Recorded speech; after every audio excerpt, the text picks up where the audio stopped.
Podcast Network Asia. Eto na nga. Anyong mga K-drama pamangkins, it's Tuesday. So nagbabalik muli ang inyong K-drama tita for another K-drama chismisan. At eto na nga, mainit-init pa. Well, I'm not so sure if you can consider this as mainit-init pa by the time that I upload this, but I just recently watched the first 2 episodes of this K-drama na nagbabalik na nga po for its final season. Well, that's the last that I've heard. Final season na daw ito nitong K-drama. So, let's see kung final nga ba. But anyway, yun na nga, pinanood ko na ang first 2 episodes nitong K-drama na nagbabalik for its final season. Now, by the time that I upload this, probably nasa ika-4 na episode na tayo. So, I'm not so sure if you can consider this as mainit-init pa.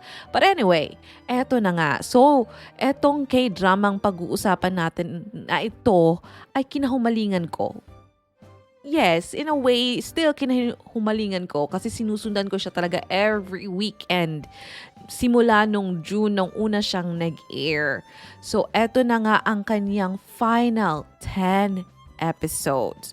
I'm talking about the K-drama Alchemy of Souls.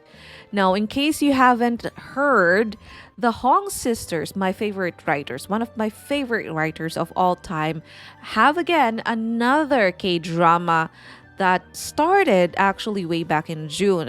First 20 episodes were available. It was aired back in June and it's still available on Netflix. So for those that haven't seen it yet, please go and watch because unfortunately, I'm sorry to say, if you started with the second season, you will not understand what's going on. I mean, you may, but you will have a hard time. Definitely a hard time understanding what's going on. Who are these people? What are their connections? Why are they reacting like this? You really need to start from the first season, unfortunately. So, hindi siya katulad ng ibang series na kahit na magsimula ka ng second season, medyo maintindihan mo pa rin kung ano yung nangyayari. But with Alchemy of Souls, unfortunately, you really have to be from the very beginning. You have to start from the first episode to understand what's going on. Okay? Just setting your expectation for those that haven't really watched yet. And yes, it is 20 episodes of first season and 10 episodes so far. Okay, I don't know if it's going to be extended, but so far, the agreed number of episode is just 10 for the second season. At nagsimula na nga siya 2 weeks ago by the time that in-upload ko ito. So, nagsimula na ang first episode for the second season. At eto na nga, let me just say, I have a lot of things obviously, ang dami kong kuda about this K-drama because unang-una, I love the writers. I really, really love the writers. May bias ako sa mga writers nitong K-drama na ito. They are actually the main reason kung bakit ko siya pinanood. Second na lang talaga is the story. Parang for me, once it's a Hong Sisters, I have to watch it. For some reason, lagi akong nanonood ng mga gawa nila. And some were really good, some not so much. First season ng Alchemy of Souls, I've said my piece on my previous episode. If you haven't watched Alchemy of Souls, the first season, or napanood mo na yung first season but haven't watched the second season yet, please skip mo muna tong episode na to because again, hirap na hirap po akong magkwento without any spoilers. Ang sarap kasi magkwento pag tuloy-tuloy ka, di ba? Yung hindi ka nagpipigil. So anyway, as I was saying, just in case na hindi mo pa napapanood ang Alchemy of Souls, even the first season, wag mong papakinggan itong episode at wag mong papakinggan yung episode na ginawa ko, yung full K-drama review ko about the first season kasi punong-puno po siya. Umuulan ng spoilers. So anyways, as I was saying about the first season, if you have listened to that episode of mine, I said my piece and I was very honest with you that unfortunately it did not end well for me because by the time that the first season ended, I had more questions than answers. I was so confused on how this story will go. I don't know how they would, because in case hindi mo alam, nagbago na po ang bidang babae. They changed the actress for the second season. I'm not sure if that was planned or hindi lang talaga nagtugma ang schedule ni Jong So Min for the second season. But all I can tell you is iba na po ang bida for the second season, which is actually one of the things na hindi ko masyado nagustuhan sa direction na tinahak nitong K-drama na pag-uusapan natin. So, in case you're wondering what was my final verdict for the first season, I have my episode on that one. So just go ahead and check on my list. It's one of the episodes that I had so many things to say, and unfortunately, because alam niyo naman, I'm very honest. Even if it's my bias, even if a lot of you have been saying na maganda siya, if it's not my cup of tea, unfortunately, I will tell you why it's not.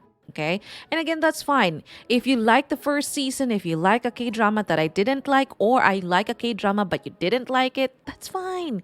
That makes us unique. Again, we're not the same person. We're all unique. So, kumbaga, may iba-iba tayong taste. So again, my cup of tea may not be your cup of tea. My K-drama may not be your K-drama.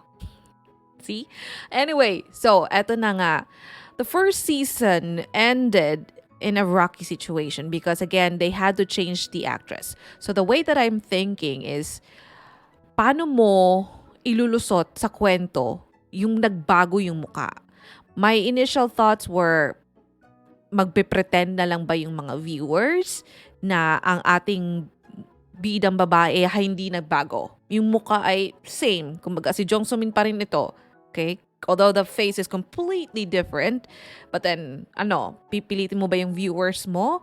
Or are there going to be some explanation na nakuha mo, na-retrieve mo yung katawan actually nung sinunog? Parang ganoon. Kasi if you don't know, sa first season, si Naxo, sinunog siya, di ba? Sa parang plaza nila. Sinunog nila yung katawan in front of a lot of people to make them, or to assure the people that she's gone. Because she was feared because she's a ruthless killer, di ba? Sa first season. So, it was obvious to everyone that the body is gone. So, yun yung talagang pinag-isipan ko. Paano ilulusot ito ng Hong sisters and all the people behind the scene? Paano ilulusot ng production ang kwento? Paano itatawid? Kumbaga. So, eto na nga ang 3 years into the story. So, makalipas ang 3 taon, everybody had matured in a way. So, a lot of the characters nag-mature, especially, oh my God, nag-super mature talaga for me. Yung minor, hindi naman siya minor, pero yung supporting characters na yung pamangkin, yung isa sa mga, si Park Dang-gu, yon. So, si Park Dang-gu, from the first season, di ba, happy-go-lucky. And now, sa second season, siya na ang leader ng Songrem. So, with the responsibility, ano nga ba sabi ni Spider-Man? Responsibility, blah, blah, blah. Anyway, so yun. So, he definitely matured.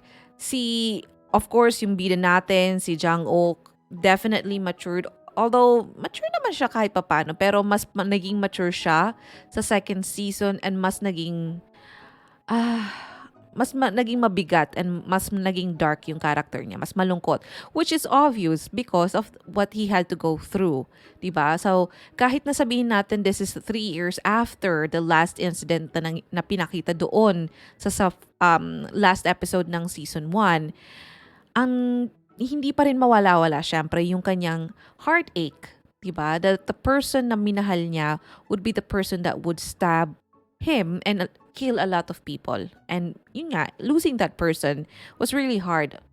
So, eto na nga, 3 years after, he is now one of the best, if not the best talaga, the best mage, and he is out to kill all the soul shifters out there. So parang may contract siya na parang yun yung parang way of redeeming himself kasi he is actually alive because of the ice stone. So the ice stone is living inside him, which is supposedly hindi dapat. Kasi nga, it gives people parang superpowers na if used for wrong reason can kill or can harm others, diba? So because of that fear that people will use the ice stone for their greedy purposes, diba? For greedy reasons, they decided that the ice stone should actually be destroyed, which is what they were trying to do before, what they thought they did, but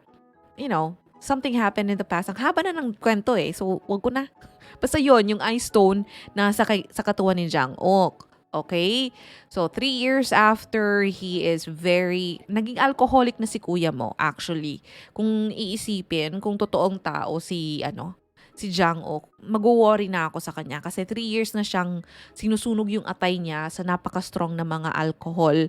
Just so parang tumahimik siya, magkaroon siya ng peace or makatulog siya. So, I'm really worried. Alam niyo naman ako, siniseryoso ko lahat ng K-drama, 'di ba? Parang palagi akong kamag-anak or kapatid ng bida. So, kapag nasasaktan yung bida, nasasaktan din ako kasi syempre kapatid ko 'yan. Ganon. Ganon na yung level ng pag-iisip ko. But anyway, so yun na nga. And also yung mga nasa Jinyo Won. Like for example, si Jin Choyon, which is played by Aren, nag-mature na din siya. Unfortunately, yung engagement nila ni Park Dang-gu hindi nagtuloy because of what happened nga sa first season. And yun nga, parang may hinanakit ang mga taga Jin Won sa mga taga Songrem. So, because of what happened 3 years ago, nagkaroon ng distance. Mas malaking distance. Noon pa man may distance na between the two, but nagkaroon ng mas malaking distance between Songrem and Jin Won because of what happened 3 years ago. And a lot of the other characters remained. So, andun pa rin si, of course, ang ating Oppa, si Soyul. Na nagbabalik from the fortress. So, nagbalik na siya by the second or first episode ata. Nagbalik na siya. So, sa wakas, di ba? But unfortunately, for those that remembered what happened before the final season ended. So, if you remember, nagkaroon siya ng parang worm. Unfortunately, the worm is still living. Nasa kanyang katawan pa rin. So, meron pa rin siyang panakanakang sakit ng katawan. So, I don't know how that would pan out. So, let's see kung malulutas or kung paano ma-resolve yung problema niya. And of course, speaking of Soyul, ang dahilan ng kanyang worm is actually still there. The fake Buyon is actually still roaming around. I don't know why na hindi nila pinersecute. I don't know kung nakatakas si ate mo girl, pero she's not hiding. She's just walking around. I don't know kung ano ng trabaho niya because she only had a very few exposure. Parang 1 or 2 frames lang nga ata siya for the first or second season. First and second episode of the second season. I'm not so sure if the next third or fourth would have more interaction with the fake Buyon, but just so you know, she's still out there, and so is napakawalang yang boy pa rin talaga si Jin Mo, which unfortunately hindi pa rin na-expose for his true identity. Na buwisit talaga hanggang ngayon, sip-sip pa rin sa mga royal king, sa king and kay crown prince definitely. So the crown prince is still there. He's also healing the pain ng pagkawala ni Modok because as we all know, medyo inlababo din si kuya mo kay Modok. So, things are actually still, I want to say that the second season is definitely a mature version of the first season. Kung sa first season, a lot of our bidas are happy-go-lucky. There's so many comedy scenes. Kumbaga, para siyang coming of age talaga yung first season. Dito sa second season, I feel that the direction that it's heading to is a more mature love story. More mature na siya, hindi na siya coming of age, hindi na siya realizing what's love, blah blah blah blah. So this time, medyo ano na talaga sila, darker turn for the story. So I'm not sure if that's gonna be something that will excite you, will still make you watch the second season. But so far for me, I actually remember why I really watched it. I mean, yes, it is involving my favorite writers of all time. Well, not really all time. Medyo humina na yung mga writers na ito. Pero sila yung pinakauna kong minahal na writers. So yes, I started with that idea. It's because of the Hong sisters. But eventually, as I watched the first season, minahal ko talaga itong K-drama na to for so many other reasons. Let's forget about the final episode anyway. Before the final episode, minahal ko siya for so many reasons, which is, number one, the aesthetic. Pagkaganda talaga nitong K-drama ito, location-wise, the CGI, the props, costumes, makeup, lahat talagang it's so pleasing sa mata. Ang ganda ng cinematography, yung pailaw, yung lahat talaga, as in tuwang-tuwa yung mata ko pag nanonood ako nitong Alchemy of Souls. Lalo na nitong second season. My gosh, nilevel up nila yung locations. Like, if you have seen second season, nung kidnap yung sa boat, tapos dinala niya, transport ni Jang-ok yung boat into some location na may parang, may pier or sort of like that. Ang ganda ng scene na yun. Yung gabi, yung parang full moon ata nun eh. Basta may liwanag lang from the moon. Tapos yung boat, yung location, yung bagong entrada or bagong entrance na pinapakita nila for Jin Yoon. Ang ganda din. Parang sabi ko, ang ganda ng location nila ngayon. So, syempre parang lumipat ata sila or nag-iba sila ng location, nagka-budget. Pero nandito na naman po tayo sa isyung maganda talaga kapag may budget. Iba po talaga ang may budget. So anyway, ayun na nga. So darker turn, pero I still have the same love for the aesthetic purposes. 'Di ba? Ang ganda talaga sa paningin ng nitong K-dramang ito, ng Alchemy of Souls. When you watch it, you are really drawn into this world. At ang ganda ng pagka-build nila. Again, if you haven't seen the first season, you will not understand the second season. So, might as well start there. Okay? But just so, for those that have seen the first season, kung yung unang season talaga, tuwang-tuwa ka sa kanyang magagandang locations, binonggahan pa po natin sa second season. I don't know if it's gonna go down as we continue with the rest of the episodes for season 2, but the first 2 episodes, busog na busog po yung mata ko. Okay? Busog na busog din po ang aking tenga because we still have that amazing OST. Not the best for this year, fortunately, but still one of the best for this year. Not the best because ang best for me this year, for me, ang pinaka-memorable na OST is Extraordinary Attorney Move for me. Okay? Again, that's just my opinion. But still, the OST for Alchemy of Souls is one of those up there, that list. number one pa rin sa akin ng Extraordinary, but it's probably a close second or third, etong Alchemy of Souls. So, andun pa rin po siya. So, the things that I've loved about season 1 is still there. Now, let's talk about the only change that happened on season 2. Si Modok. Okay? So, in case you have not watched the finale, okay, pinanood mo pero hindi mo pinanood yung pinakadulo, hindi ko alam kung bakit. But just in case you're not aware, eto na nga, nag-all out, attack si Modok after mangaroling ni Jinmo. Nangaroling si Jinmo, tapos biglang na-possess na si Modok, biglang naging, di ba yung mga sa soul shifter, pag nagwawala na sila, anong term nila doon? Basta pag naghasik na ng lagim, yon. So, 'di ba, pinatay niya, marami siyang pinatay, marami siyang muntikang mapatay sa first season. Tapos eventually pinatay siya, nahulog siya sa lake, naging stone na kalahati ng katawan niya by the time. Tapos very end, bago na talagang tuluyang natapos yung first season, may epilogue. Epilogue bang tawag doon? Basta parang may small snippet na parang pinakita that she was actually saved. Saved by 2 women who are actually, nalaman ko na lang to sa TikTok ata or sa Instagram or somewhere, sa Twitter. They were actually from the Jinyu one. So that's how we came to the understanding na Jinyu one save Buyon or the Modok. Kasi nga, they thought that she was actually Buyon, di ba? So, yun. So, si Lady Jean, pinatawag yung kanyang mga alaga, si Nave, at ito na nga, nandito na tayo 3 years after na survive ni Modok noon ang kanyang pagkamatay. But, a lot has changed. At ito na nga yung magulong part. Correct me if I'm wrong, pero ito yung pagkakaintindi ko sa explanation ni Master Lee at ni Lady Jean nung sa conversation nila sa episode 2. Okay?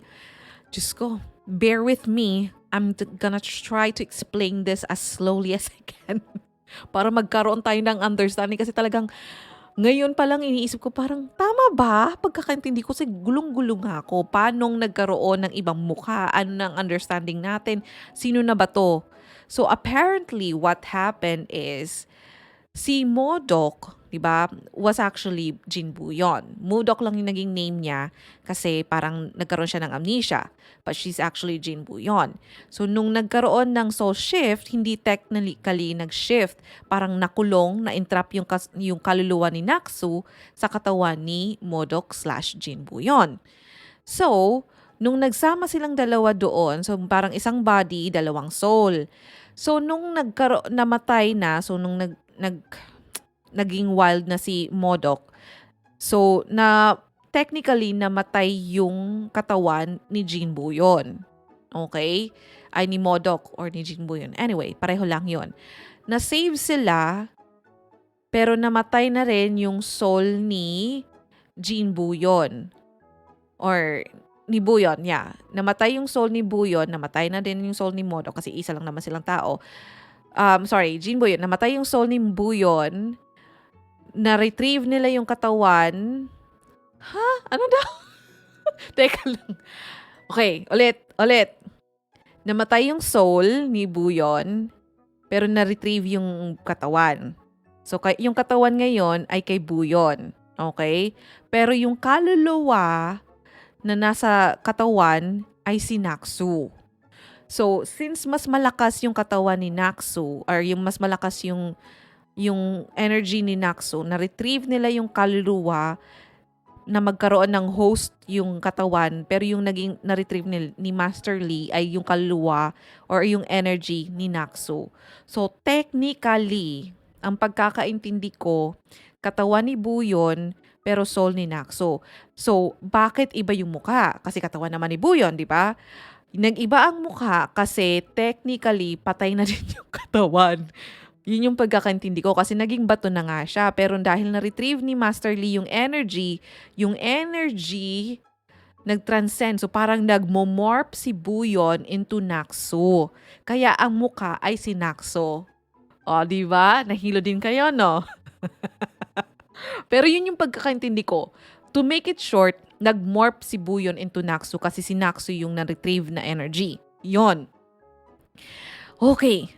So, ano na nga ba? Ano na yung opinion ko about the new actress? The actress that is now playing the character ni Jong So Min. So, definitely there is a change, okay? So, in terms of acting, syempre, may bias ako kasi si Jong So Min naman talaga is the more senior actress, 'di ba? Compared naman sa sa bagong gumaganap ngayon na bagong character or bagong actress, syempre malayo kasi syempre si Jong So Min has been in the industry for so long na. Diyos ko, started with the Kiss Korean version ko pa ata siya nakita eh. But anyway, ayun na nga.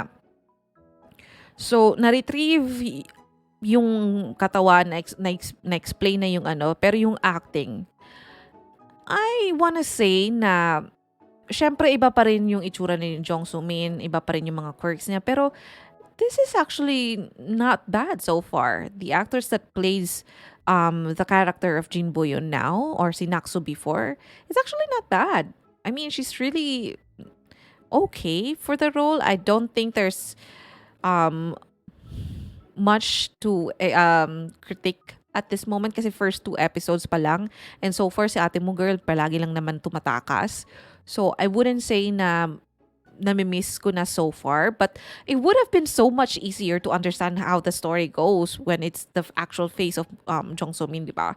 So parang niretrieve lang nila na wala lang yung amnesia, so ganun lang. So, di ba, mas madali sana yon. Pero so far, I think I fully understand what's going on. Kung ano na, bakit iba na yung mukha and whatever. And yun nga, so far, yung bagong actress that plays the role of Modok or Buyon in this sense is actually doing well. I don't want to say na masyado kong namimiss si Jong So Min. But again, for me, it would have been so much easier to follow through with the story kung same yung mukha, di ba? Pero I understand what had to be done. And so far, I'm okay. So far, naintindihan ko pa rin. So far, may chemistry naman, although hindi ko pa masyado nararamdaman. Kasi nga, first two episodes pa lang.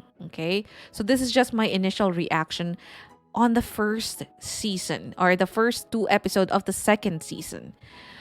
And so far, overall, I'm still liking it. Okay? Although hindi talaga makaturungan sa akin, kailangan kong i-adjust yung utak ko. Naubos talaga yung neurons ko kakaintindi sa usap. Ilang beses ko atang inulit yung scene ni Lady Jean at ni Master Lee, yung explanation nila sa kung ano. Tapos nanood pa ako sa mga TikTok ng parang explanation. Meron pa ako mga visuals na pinanood para may mga pictures. Ang dami kong ginawa para lang maintindihan yung pangyayari. Kung bakit ganito na ano na yung pagkakaintindi, ano nga ba talagang nangyari sa katawan ni No, ganon.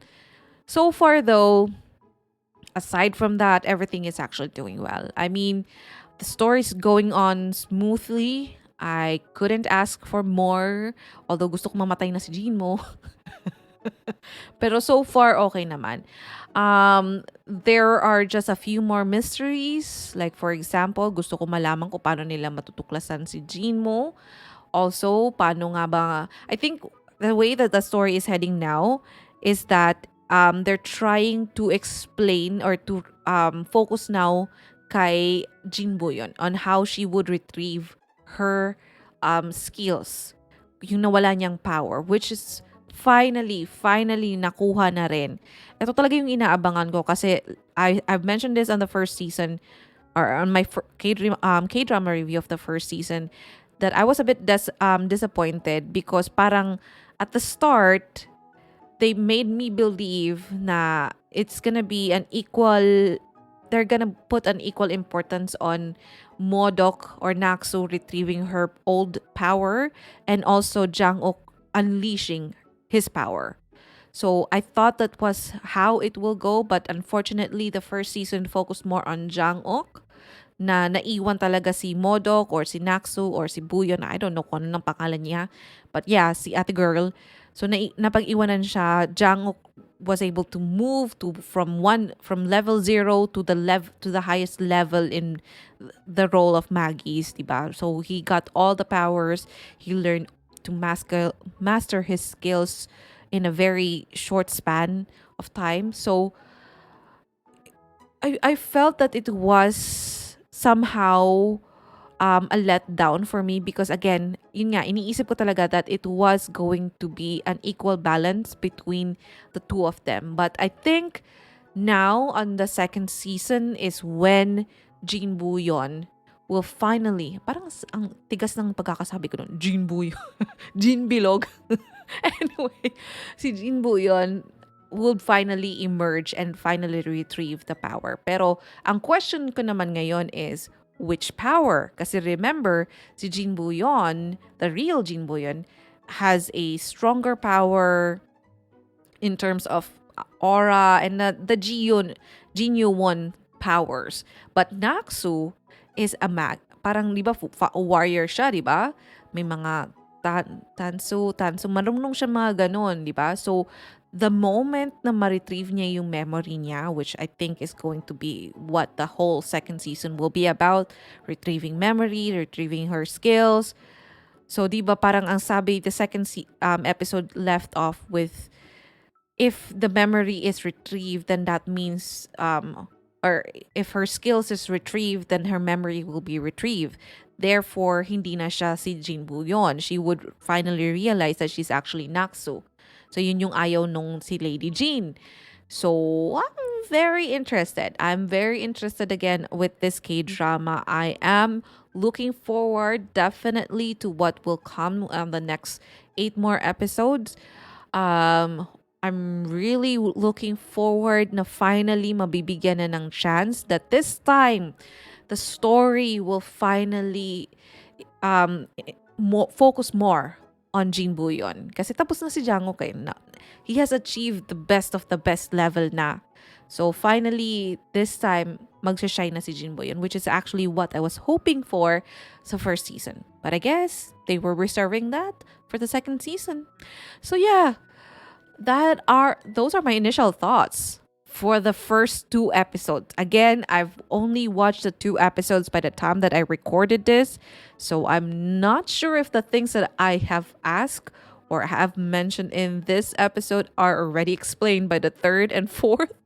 But yeah, so far those are my running questions, running thoughts on my head right now.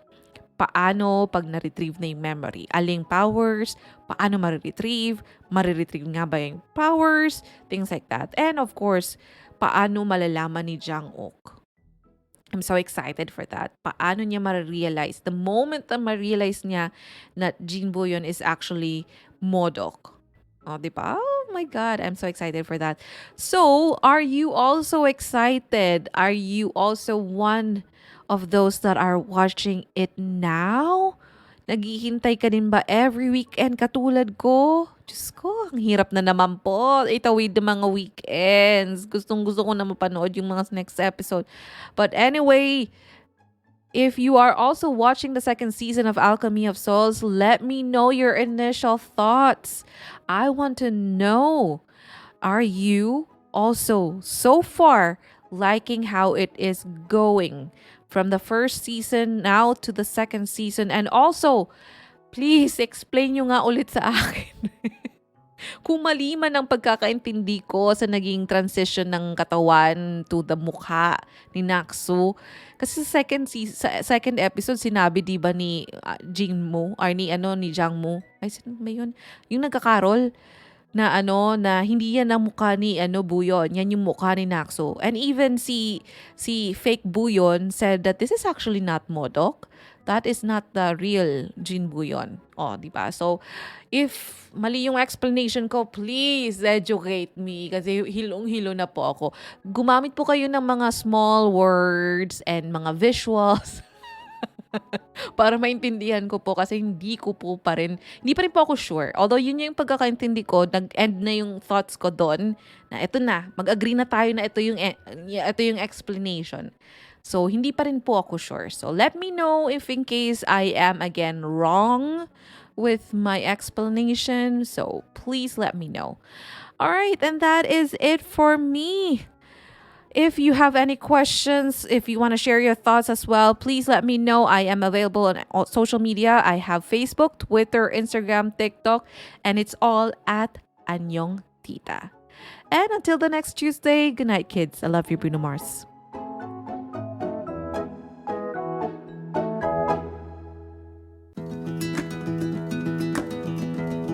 Kamsahamnida! Thank you for listening to this episode. I hope you enjoyed it.